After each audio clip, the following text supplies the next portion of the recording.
Ladies and gentlemen, boys and girls, welcome to Fenway Park.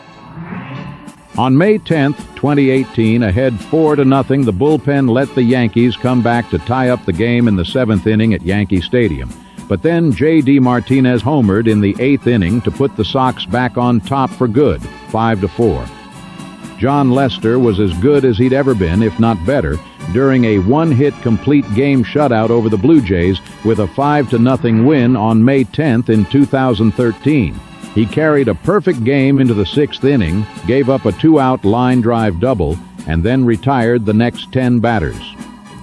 The Red Sox had a dramatic 9th inning win against the Oakland A's on May 10, 2005. Kevin Millar, who made an error to put the Sox behind, atoned for it with a game-winning homer in the bottom of the 9th and a 3-2 walk-off.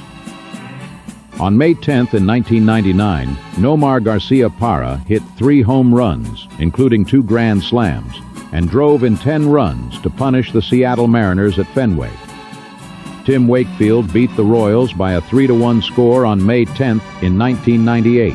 He had a no-hitter going until 1 out in the 7th inning, when a clean hit to center ended his quest. He would give up only 1 additional hit with 2 outs in the 9th.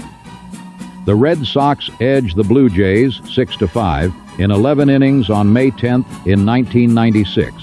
John Valentin tied the score with a 2-out homer in the 9th inning, and Troy O'Leary homered in the 11th to win it.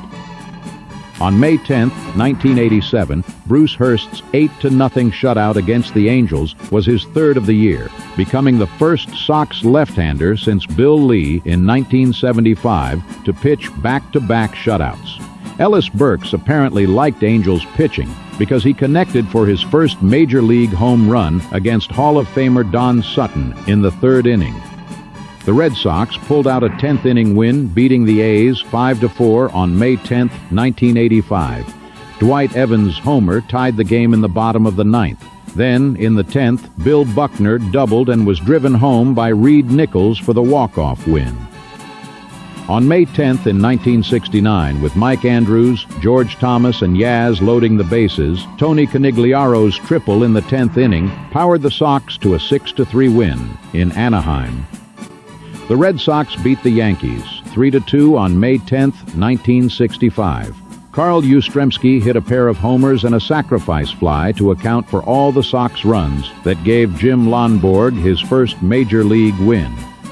Rip Rapolsky came up in the last of the 8th inning with the score tied, the bases loaded, and 1 man out on May 10, 1960. He hit the second pitch high into the net over the scoreboard that climaxed a dramatic inning. After the Red Sox blew a 5-0 lead, he gave his new team a 9-7 victory over the Chicago White Sox.